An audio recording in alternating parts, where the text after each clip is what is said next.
Dear brothers and sisters in the Lord, ప్రభునందు ప్రియమైన సహోదరి సోదరులారా, today's verse for our meditation is taken from the book of Genesis, chapter 9, verse 7. ఈ రోజు మన ధ్యానం కొరకు ఆదికాండం 9వ అధ్యాయం 7వ వచనం నుండి తీసుకొనబడింది. Be ye fruitful and multiply. మీరు ఫలించి అభివృద్ధి నొందుడి. Why is this passage significant to Genesis and the Bible?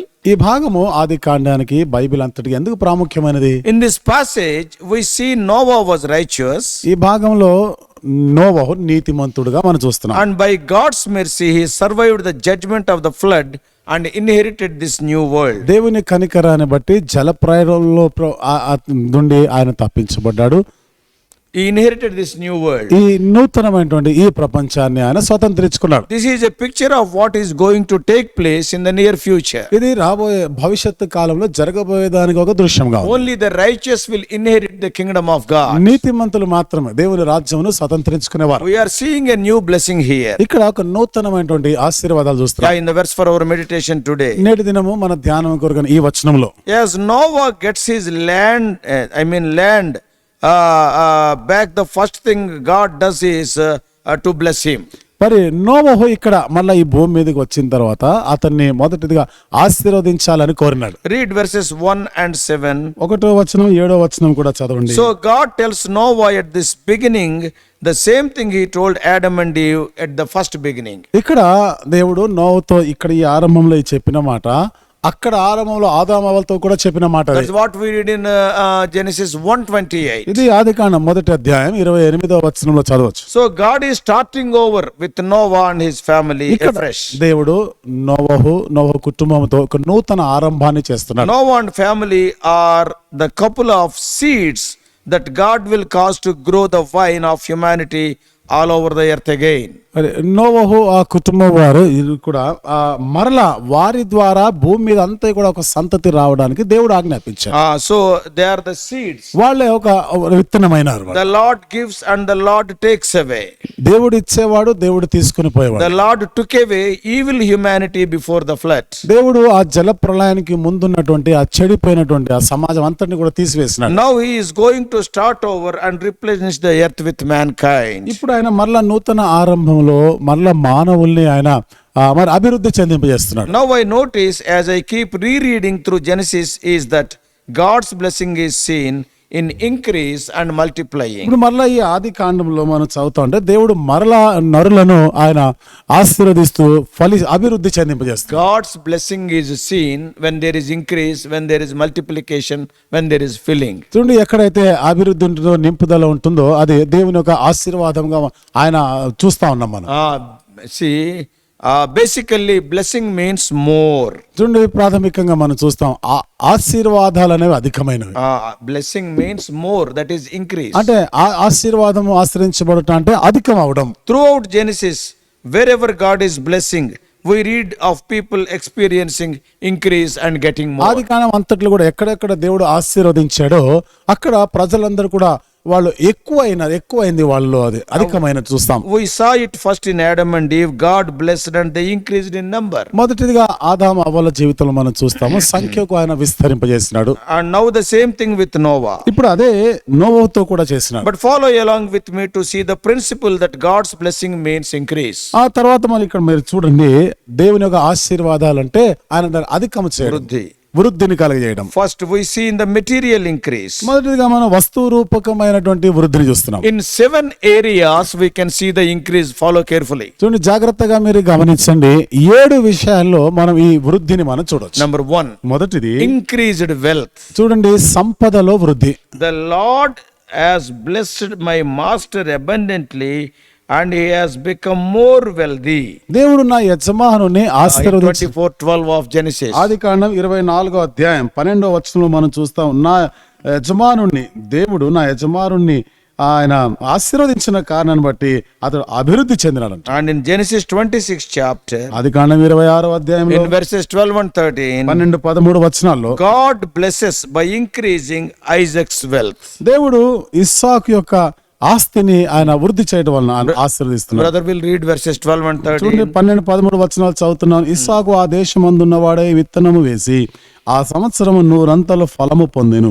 యెహోవా అతనిని ఆశీర్వదించెను గనుక ఆ మనుషుడు గొప్పవాడాయను. You see, in what situation God multiplied? ఎలాంటి స్థితిలో దేవుడు అతని వృద్ధులను తెచ్చినాడు? In what situation he got 100-fold? ఏ పరిస్థితిలో నూరంతలు ఫలం పొందినాడు? In verse 1, మొదటి వచనంలో 26:1. 26వ అధ్యాయం మొదటి వచనం, అబ్రహాము దినములలో వచ్చిన మొదటి కరువు గాక మరి ఒక కరువు ఆ దేశంలో వచ్చెను. During the days of famine, Isaac was increased by 100-fold. What a miracle. కరువు కాలంలో ఇస్సాకు నూరంతలు వృద్ధి చెందినాడు. ఎంతటి ఆశ్చర్యక్రియ! So this is the first blessing. ఇది మొదటి ఆశీర్వాదం. Increased wealth. కాబట్టి సంపద వృద్ధి అవుట Even in the midst of famine. కరువులో కూడా. Secondly, రెండవది increased land. మరి ఆ భూమి వృద్ధి అవుట. And God's blessing is seen in increasing our land ownership. కాబట్టి ఇక్కడ మన ఈ భూమి యాజమాన్యం విషయంలో కూడా దేవుడు వృద్ధి చేసినట్టు చూస్తాం. Yeah, God will increase our land, our territory. అంటే దేవుడు మన యొక్క భూమిని, మన యొక్క ఆ స్థలాన్ని, ఆయన ఆ వైశాల్యాన్ని ఆయన వృద్ధి చేస్తున్నాడు. Genesis 26 chapter ఆది కాండం 26వ అధ్యాయం and verses 2 and 3. 2-3 వచనాలు. Read it. అక్కడ యెహోవా అతనికి ప్రత్యక్షమై, నీవు ఐగుప్తులోనికి వెళ్ళక నేను నీతో చెప్పు దేశమందు నివసించుము, ఈ దేశమందు పరవాసివై ఉండుము, నేను నీకు తోడై ఉండి నిన్ను ఆశీర్వదించదను, ఎలయనగా నీకును నీ సంతానమునకును ఈ దేశములన్నీ ఇచ్చి I will give you all the land. కాబట్టి ఈ దేశం అంతా నీకు ఇస్తాను. So how God blesses us? దేవుడు మనల్ని ఎట్లా ఆశీర్వదిస్తాడు? Number 1, increased wealth. మొదటిదిగా సంపదని వృద్ధి చేస్తాడు. Secondly, increased land. రెండోదిగా ఆ దేశము సరిహద్దులని ఆయన విశాలపరుస్తాడు, వృద్ధిపరుస్తాడు. మూడవది increased age. ఆయన వయస్సుని కూడా వృద్ధిపరుస్తున్నాడు. In Genesis 24:1. ఆది కాండం 24వ అధ్యాయం మొదటి వచనం, Abraham was now old and well advanced in years, and the Lord had blessed him in every way. Abraham బహుకాలము గడిచిన వృద్ధుడై ఉండెను, అన్ని విషయములలోని యెహోవా అబ్రహామును ఆశీర్వదించాడు. God gave increase to everything in Abraham's life, including the length of his life. దేవుడు అబ్రహాము జీవితంలో అన్ని విషయాలలో కూడా అతను ఆశ్రయించి వృద్ధి కలగజేసి తన వయస్సుని కూడా ఆయన వృద్ధి కలగజేసి, He was old, ఆయన మిక్కిలి వృద్ధుడై, and that is an honor. అది ఆయనకు ఒక ఘనత. And fourthly, నాలుగో మాట, increased children and descendants. పిల్లలు ఆ తర్వాత సంతతి వారు వృద్ధి చెందుట. In Genesis 17th chapter, ఆది కాండం 17వ అధ్యాయంలో verses 16 to 20, 16 నుండి 20 వచనాలు, God's blessing of Sarah and Ishmael is increasing their children, both of them. దేవుడు శారాయిని ఆశీర్వదించుట, ఇష్మాయిల్ని ఆశీర్వదించారు, వాళ్ళకు కూడా సంతానం కలిగిన. He says the same thing to Abraham in 22nd chapter. 22వ అధ్యాయంలో అదే మాటని దేవుడు అబ్రహాంతో కూడా In చెప్పాడు. verses 17 and 18. 17, 18 వచనాలు. And same thing he told Isaac in 26-24. 26వ అధ్యాయం 24వ వచనంలో ఇస్సాకుతో కూడా అదే మాట చెప్పినాడు దేవుడు. Speaking of Rebekah, Isaac's wife, మరి ఇస్సాకు భార్య అయిన రెబెకాతో మాట్లాడుతూ, her family blessed her, saying goodbye to her, and said, and they blessed Rebekah and said to her, our sister, may you increase to thousands upon thousands, may your offspring possess the gates of their enemies. కాబట్టి In 24th chapter, while sending Rebekah, రెబెకాని వాళ్ళు పంపిస్తున్నప్పుడు వీడు కోల్పు పలుకుతుండగా 24వ అధ్యాయంలో వాళ్ళు చెప్తున్నటువంటి మాటలు 26-24. 26, 24లో మనం చదువుతున్నాం. Yeah, the family members of Rebekah are blessing Rebekah. Rebecca యొక్క కుటుంబం వారు రెబెకాని దీవిస్తూ వారు పలికినటువంటి మాటలు, వేవేల మందికి తల్లి వగుదు, వేవేల మందికి తల్లి వగుదు గాక. that is the fourth blessing. ఇది 4వ ఆశీర్వాదం. And fifthly, ఐదవది, it is an increased joy. చూడండి, సంతోషము వృద్ధి అగుట. Sarah's joy over Isaac's birth. చూడండి, ఇస్సాకు పుట్టినప్పుడు షారాయికి వచ్చినటువంటి ఆ సంతోషం. Oh, Genesis 21:1. అది కాని 21వ అధ్యాయం మొదటి వచనం, Genesis 21 verses 6 and 7. అది కాని 21, 6, 7 వచనాలు. So our joy will increase. మన సంతోషము వృద్ధి అగుతుంది. Sixthly, ఆరవది, increased victory. Vijayamu అధికమవుతుంది. Genesis 14, 19 and 20 says, అది కాని 14, 19, 20 వచనాలు and రాయబడింది. God blessed Abraham. He delivered your enemies into your hand. దేవుడు అబ్రహామును ఆశ్రయించి శత్రువులను ఆయన చేతికి అప్పగించాడు. And seventh increase is 7వ వృద్ధి, increase in favor.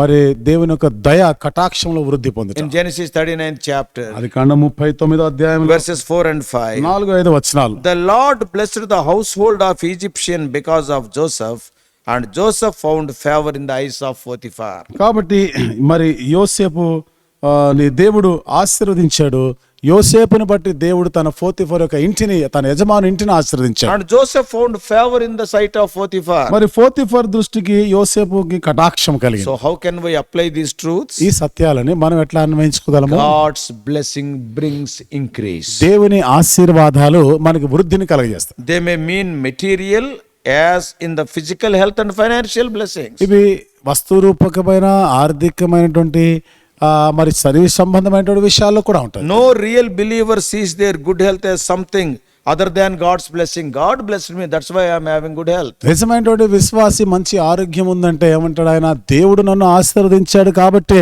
నాకు ఈ ఆరోగ్యం, మంచి ఆరోగ్యం No ఉంది. real believer sees any financial success or gift as something other than God's blessing. నిజమైనటువంటి విశ్వాసి ఎవరు కూడా దేవుని యొక్క ఆశీర్వాదం తప్ప వాళ్ళ జీవితంలో ఏ ఆర్థికమైనటువంటి వృద్ధి ఇట్లాంటిది ఏమి ఉండదు. But this is not the only ways in which God can bless and increase. మరి దేవుడు మనల్ని ఆశీర్వదించి వృద్ధి కలుగజేయడానికి ఇది ఒకటే విధానం కాదు. God blesses us spiritually also as well. దేవుడు ఆత్మీయంగా కూడా ఆశీర్వదిస్తాడు. In Ephesians 1:3, ఎఫెసీయులకు రాసిన పత్రిక 1:3 for we have been blessed with every spiritual blessing in the heavenly realms in Christ. కాబట్టి మనము క్రీస్తు యేసునందు పరలోక విషయములలో ఆత్మ సంబంధమైన ప్రతి ఆశీర్వాదమును మనకు ఆయన అనుగ్రహించారు. So what are these things? కాబట్టి ఇవన్నీ ఏంటి? ఈ సంగతులు ఏంటి? Increased joy, వారి సంతోషము వృద్ధి అవుతుంది, increased wisdom, జ్ఞానములో వృద్ధి అవుట, increased faith. These are the spiritual things. విశ్వాసంలో వృద్ధి కలుగు, ఇవన్నీ కూడా ఆత్మ సంబంధమైన Increased విషయాలు. peace, మరి సమాధానము అభివృద్ధి చెంది, increased love, ప్రేమలో వృద్ధి పొందుట, increased knowledge, మరి జ్ఞానమందు వృద్ధి and నందుట, increased strength. మరి బలములో వృద్ధి నందుట. Spiritually also 7 things we can see. ఆత్మీయంగా కూడా 7 సంగతులు మనం చూడొచ్చు. So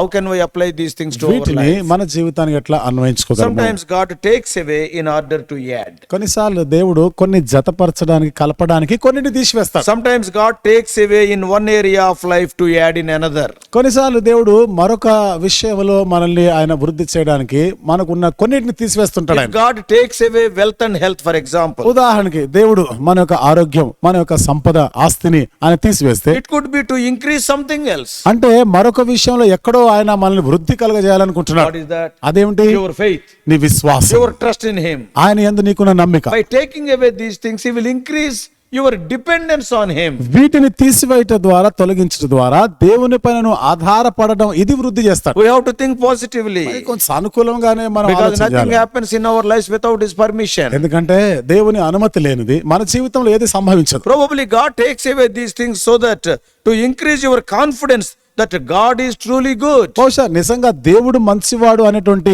ఆ యొక్క నమ్మికని, అంటే దేవుని పైన ఆధారపడడం, ఇది వృద్ధి చేయడానికి కొన్నిసార్లు దేవుడు కొన్నిటిని తొలగిస్తాడు మన జీవితంలో. It could be to open up a greater ability in you to have a joy in Christ and not in those material and physical things. కాబట్టి ఏదో భౌతిక సంబంధమైనటువంటి వస్తురూపకమైన వాటిపైన కాక దేవుడు అనుగ్రహించేటువంటి వాటిపైన దేవుని బట్టి మనం సంతోషించాలి, క్రీస్తునందు మనం ఆనందించాలని దేవుడు మనల్ని ఇవి అనుమతిస్తాడు. To be hurt by a financial loss, ఆర్థికమైనటువంటి నష్టం కలిగినప్పుడు వాటి వలన వచ్చే గాయం, to lose a job or home, మరి ఉద్యోగమును కోల్పోవట, లేదా మన ఇల్లు గృహాన్ని కోల్పోవట, or loss of health, లేకపోతే ఆరోగ్యాన్ని మనం కోల్పోవట, or losing a child or spouse. లేకపోతే బిడ్డను, లేకపోతే మన పాలి భాగస్తుల్ని Certainly కోల్పోవట. they won't look increasing.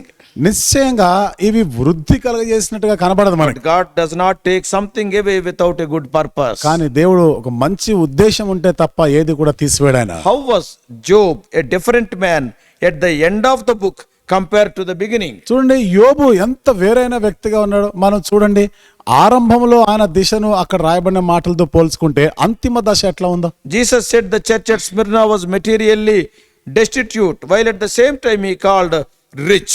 స్మరణలో ఉన్నటువంటి సంఘాన్ని గురించి యేసుప్రభు వారు చెప్తూ అది ఎంతో దారిద్ర్యమైనటువంటి స్థితిలో ఉన్నది, అయినను నీవు ధనవంతుడివే అంట. It is because rich is far wider a term than merely money and possessions. ఎందుకంటే ఈ ధనము, మనకు ఉన్నటువంటి అంతస్తులు, వీటన్నిటికన్నా మించినటువంటి గొప్పదైనటువంటి సంగతి అది. As in Proverbs 15:17, సామెతల గ్రంథం 15:17 what is written there? ఏమని రాయబడింది అక్కడ? It's Proverbs 15:17. సామెతల గ్రంథం 15:17. Better a meal of vegetables where there is love than a fatted calf with hatred. సామెతల గ్రంథము 15:17. 15వ అధ్యాయము 17వ వచనంలో పగవాని ఇంట క్రొవ్విన ఎద్దు మాంసము తినుట కంటే ప్రేమ గల చోట ఆకుకూరల భోజనం తినుట మేలు. What does it mean? అంటే దీని అర్థం ఏమిటి? Better a meal of noodles where there is love than a fillet of rich food with hatred. కాబట్టి మనము చాలా మంచి ఆహారం, ద్వేషించబడే ఆ ప్రాంతంలో ఉండి ఏదో మంచి ఆహారం తినట కంటే, అంటే ఘనమైన ఆహారం తినట కంటే ప్రేమ కలిగినటువంటి ఆ ఇంటిలో ఏదో అల్పాహారం తినట అది మేలు కదా. Proverbs 17:1 says, సామెతల గ్రంథం 17వ అధ్యాయం 1వ వచనంలో రాయబడింది, better a dry crust with peace and quiet than a house full of feasting with strife. రుచి అయిన భోజన పదార్థములు ఉన్నను కలహముతో కూడి ఉండిన ఇంటనున్నట కంటే నెమ్మది కలిగి ఉండి వట్టి రొట్టె ముక్క తినటం మేలు కదా. Oh, that is wonderful. అదే కదా అంత అద్భుతమైన మాట. Riches cannot make you, the worldly treasures cannot make you rich. లోక సంబంధమైనటువంటి ఈ యొక్క ఐశ్వర్యము, ఈ ధనము నిన్ను గొప్పవాడిగా చేయలేదు. Man of God David Livingstone, the missionary to Africa, said, దైవజనుడైనటువంటి డేవిడ్ లివింగ్స్టన్ ఆఫ్రికాకి మిషనరీగా వెళ్ళిన ఆ దైవజనుడు చెప్పిన మాట, what is his slogan? ఆయన యొక్క నినాదం ఏంటో తెలుసా? I can be rich without money. డబ్బు లేకుండా నేను ధనవంతుడు కాగలను. The poor guy is richer. You better believe it. చూడండి, పేదవాడే ధనికుడుగా ఉంటాడు, ఇది నువ్వు నమ్మాలి.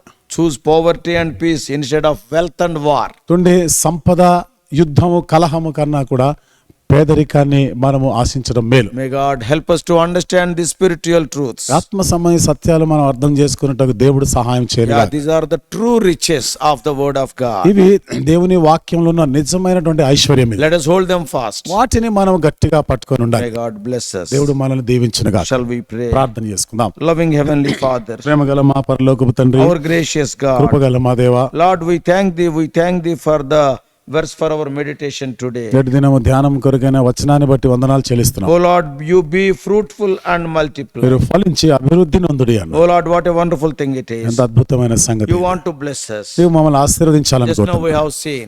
ఇప్పుడే ప్రభా మేము చూసుకున్నాం. Oh, you want to increase our wealth. ప్రభా మీరు మా ఆస్తిని వృద్ధి Oh, చేయాలనుకుంటున్నాం. you want to increase our land. ప్రభా మా యొక్క దేశం, మా సరిహద్దుల్ని Oh విశాలపరచాలనుకుంటున్నాం. Lord, you want to increase our age దేవా మా వయస్సుని కూడా మీరు వృద్ధి చేయాలనుకుంటున్నాం. and increase our children and descendants. మా పిల్లలు, సంతతి వారిని వృద్ధి చేయాలనుకుంటున్నాం. And fifthly, increasing our joy. ఐదవది మా సంతోషాన్ని వృద్ధి To చేయాలనుకుంటున్నాం. increase our victory. మా విజయాన్ని వృద్ధి చేయాలనుకుంటున్నాం. Finally, they want to enable us to see you face to face. చివరిగా ప్రభా మేము ముఖాముఖిగా చూడాలని ఆశిస్తున్నాం. Oh Lord, in this direction we may be multiplied. దేవా ఈ దిశగా మేము వృద్ధి నొందుదుము To గాక. see you more and more. నిన్ను ఇంకా అధికముగా మేము To చూచినట్లుగా. enjoy you more and ప్రభా more. నిన్ను బట్టి ఇంకా మేము ఎక్కువగా సంతోషించువారు, To experience you more and more. మిమ్మల్ని ఇంకా అధికంగా మేము అనుభవించువారము. Thank you, O Lord, because you are a Lord who seeks our prosperity. దేవా మా యొక్క వృద్ధిని నువ్వు కోరే దేవుడు, నీకు వందనాలు O చెల్లిస్తున్నాను. Lord, thou hast told in Genesis 9:7 to Noah, ఆదికాండం 9:7 నోవాతో మీరు చెప్పిన మాట, be ye fruitful and multiply. మీరు ఫలించి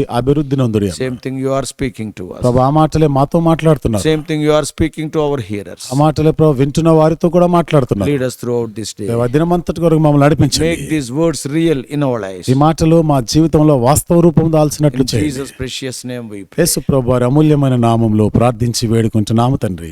Amen.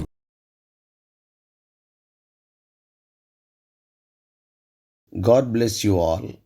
Please subscribe for more spiritual messages to the YouTube channel John Victor Telugu Messages.